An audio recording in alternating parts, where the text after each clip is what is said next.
kabajamtoota hordoftoota chaanaalii kennaa gara chaanaalii kennaa laga nagaan dhuftan jecha warri maatii hin taane yoo jiraattan subscribe gochuun maatii ta'uu hin dagatinaa jenna. Ammas wanta haarawaa akka isin dhaqqabuuf mallattoo bilbilaa tokko hin dagatinaa, like share gochuun hin dagatinaa jenna. Gara viidiyoo haaraatti.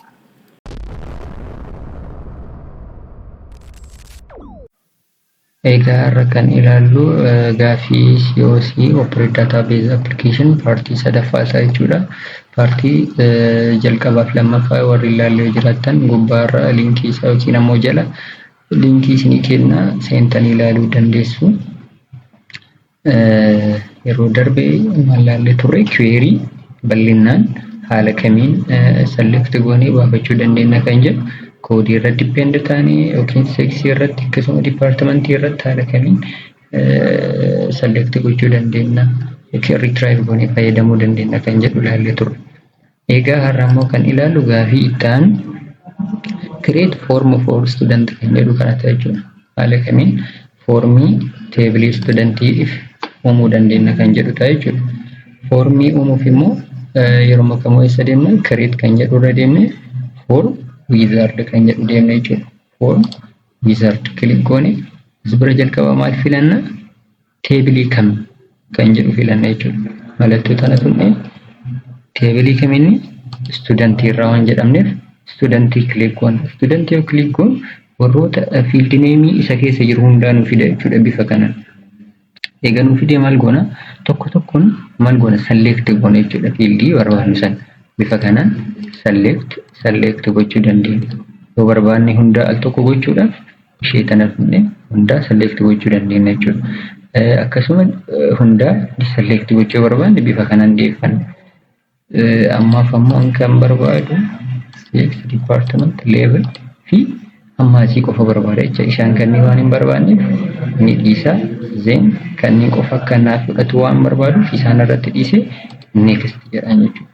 Kanas default irratti dhiisaatii columnar kan jedhu irratti next achi booda maal godhu as biratti teebilii dhiistaniiti student form kan jedhu barreessitan jechuudha. Student form then finish naan jechuudha. Immediately amma san haala kanaan formii create godhee nu baasa jechuudha. Data dura guunee wajjin nu baasa jechuudha. Formii studentii create goonee xumurre jechuudha. Close. Kan itti aanu immoo create form for course table. Ammas teebilii koorsiifis maal create goona formii create goona jechuudha. Gara database keenyaa deebinee create form wizard teebilii kamiin kan jedhu assigned table course teebilii keessa field name afur qofa jira. Hunda isaanii waan barbaannuuf al tokko is dabarsee next default irratti dhiisne ammas next asin maal jennaan course form jedhee barreesse finish. Ammas maal godhan formii isaa immediately nu baasa jechuudha. Haala kanaan then save goone close. Gara gaafii itti aanuu yeroo deemu create navigation and operation button on student form. Student form irratti batanii operation jedhuu fi navigation godhu create godheedha. Okay, gara database keenyaa deebine ammas maal jennaan create eega jennee booda maal kennaaf formii kennaaf maal kennaa jedhe batanii kennaa jedhe. Kanaafuu formii jalqaba formii kamiif kennaa jedhe for student form. Kanaafuu formii studentii isa jalqaba bannaa jechuudha. Double click goone eega bannee booda maal goona right click isarra goona. Right click goone design view kan jedhu haala kanaan nu fida jechuudha. Eega design view haala kanaan nu fide maal goona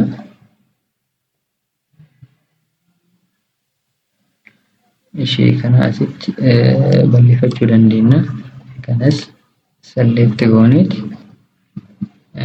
ishee design gochuu dandeenya. xiqqeessuu dandeenya.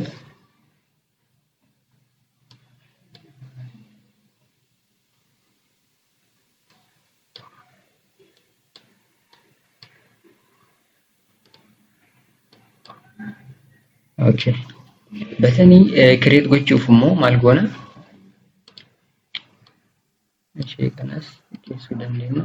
Mallattoo isheen tun hin jirti kun ishee irra keetta maal jetti? Batan kan jedhu isinii fida jechuudha. Mallattoon tun mallattoo batanii jechuudha. Al tokko maal goona? Ishee irratti click goona. Zeen qabneen finnu ufumaan mallattoon tun nuu dhufti yoo click irra goonu jechuudha. Isarra click yoo goonu mallattoon tun ufumaan nuu dhufti jechuudha. Zeen bakka batanii san godhachuu barbaannu san bira deemneet qabneet left click sirriitti qabneet amma bakka barbaannu eeggoonii booda galliisna. Yeroo ammoo galliisnu immediately wizardii batanii kana nuuf fida jechuudha.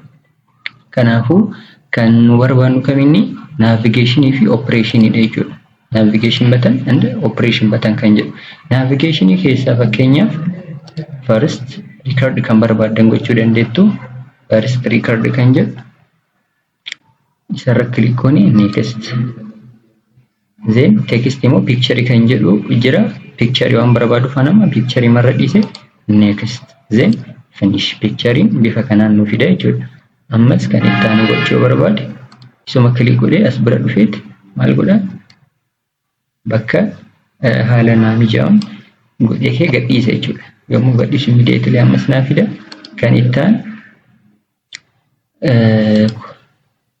haala kanaan naa fida. Then next ammas picture irratti dhiise next finish haala kanaan naa fida jechuudha. Design gochuu danda'a. Ammas deemee click godha bakka isaa mijatu deemee ammas gallakkisa jechuudha. Ammas kan itti aanu guutuu previous next finish kan jedhu haala kanaan previous fudhata kan itti aanu ammas hojjechuuf haala nu danda'ameen bareechisuu yaalla.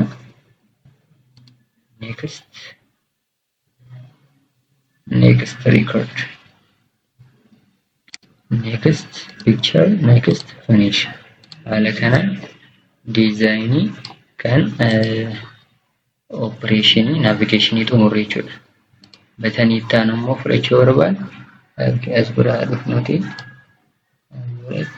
select goonee fi kan operation biraa deemnu add new record kan jedhu yoo fudhan isa immoo text goona text gooneet next finish text waan barbaannuuf add new record. Ammas batanii itti aanu click gooneet haala kanaan select goona. Then ammas operation button save next text ammas next finish save record kan jedhu haala kanaan dhufan kan itti aanu ammas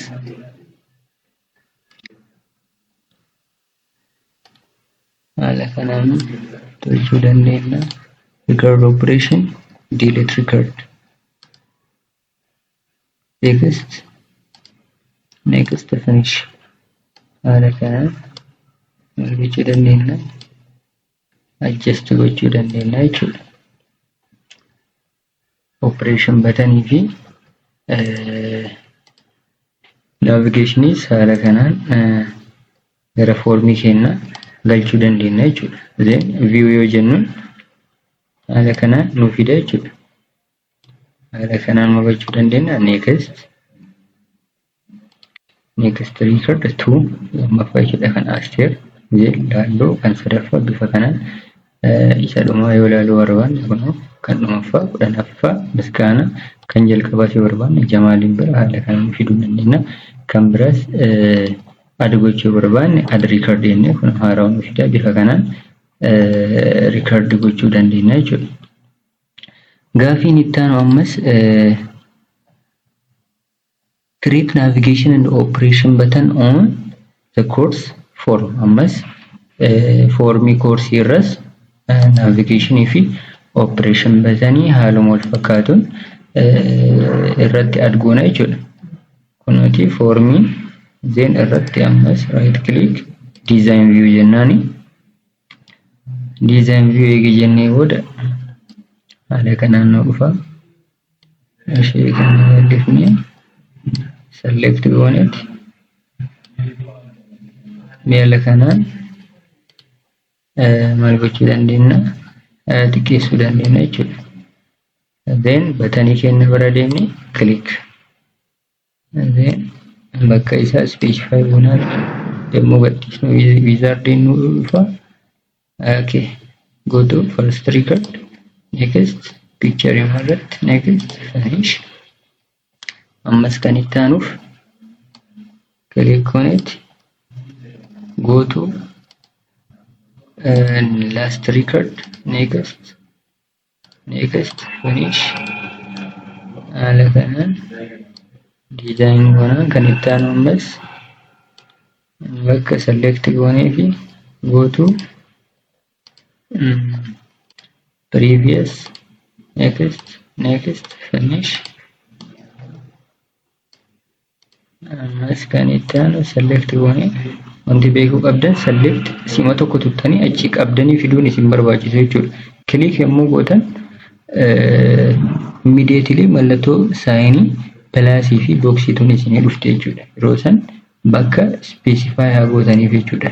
Yeroo specify gootan ammoo bakka jalqaba click gootanii hanga bakka isa xumuraa gadhiisuun qabdan jechuudha. Left click eega bakka argattanii booda galleessitanii then go to next record kan jedhu irratti then next finish. Haala kanaan operation recordii xumuree jechuudha. Ammas recordii taanuuf batanii click goona. Then haala kanaan goonee booda operation add next text irraa ta'u kunis next finish add recording nu dhufa. Ammas kan itti aanu jechuuf haaluma kanaan okay save record and go to record operations, save record, next ammas text irra goone next finish.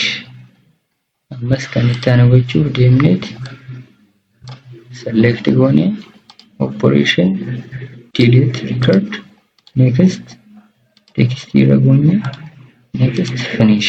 Haala kanaan maal gochuu dandeenya? Design yookiin batanii foormii keenya irratti insert gochuu dandeenya jechuudha. Haala nu barbaanne design kan godhu nuuma jechuudha. Kana haala nu barbaanne then isas view kan jedhu kanarra click goone jechuudha. Haala kanaan nu mul'isa jechuudha. Then go to next record. Haala kanaan gochuu dandeenya. Adii yoo barbaanne haaroo add record akkasuma add ka goone san save gochuuf save akkasuma delete gochuullee yoo barbaanne isa kana fakkeenyaaf delete gochuu yoo barbaanne you are about to delete one rows. Haala kanaan delete gochuu dandeenya jechuudha. Mallattoo batanii amma goone kana fayyadamnee maal gochuu dandeenya? Delete gochuu dandeenya jechuudha.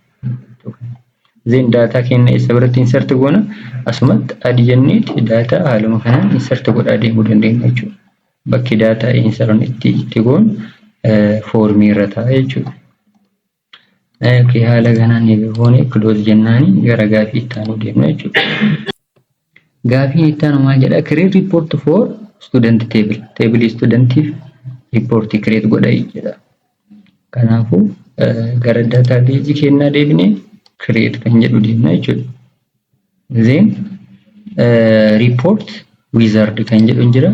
Click goona.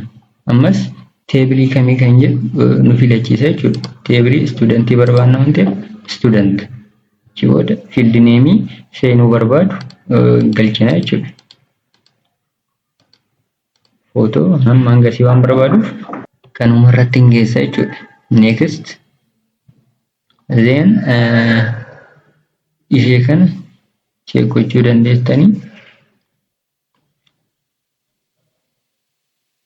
then next isas default marra dhistanii ascending gubbaa gadi jechuudha akkasuma dhistan jechuudha. Next okay kunis layoutiin isaa tabular or bifa tabletiin jechuudha akkasii haa ta'u ammas orientation isaa yoo barbaadan portrait or landscape illee bifa dalgee deebisuu dandeettu. Amma kan barbaadu portrait waan ta'eef isumarra dhiiseet next asitti maqaa report keenya barreessina jechuudha. Student report jennee haala kanaan report keenya barreessina then finish jechuudha. Immediately maal nu fida report keenya haala kanaan nu fida jechuudha. Report student haala kanaan nu fida. Kun kan barataa yookiin immoo agasaara qofa kan ittaanu ammoo mallattoo kana bira deemnee maal goona next page kan torbaffaa lamlamii irraa hanga itti aanu nu fida jechuudha. Hanga girma kanaaf yeroo jiraate ammas peejii sadaffaan hin jiru haala kanaan check gochuu dandeenya jechuudha. Bifa kanaan report keenya dhiyeessuu dandeenya. Report studentii haala kanaan dhiyeessina jechuudha. Close report jedhee bifa kanaan nu fidaas biratti. Kan ittaan immoo gaafiin maal jedha create report for course table ammas report course tableif dhiyeessi jedha jechuudha.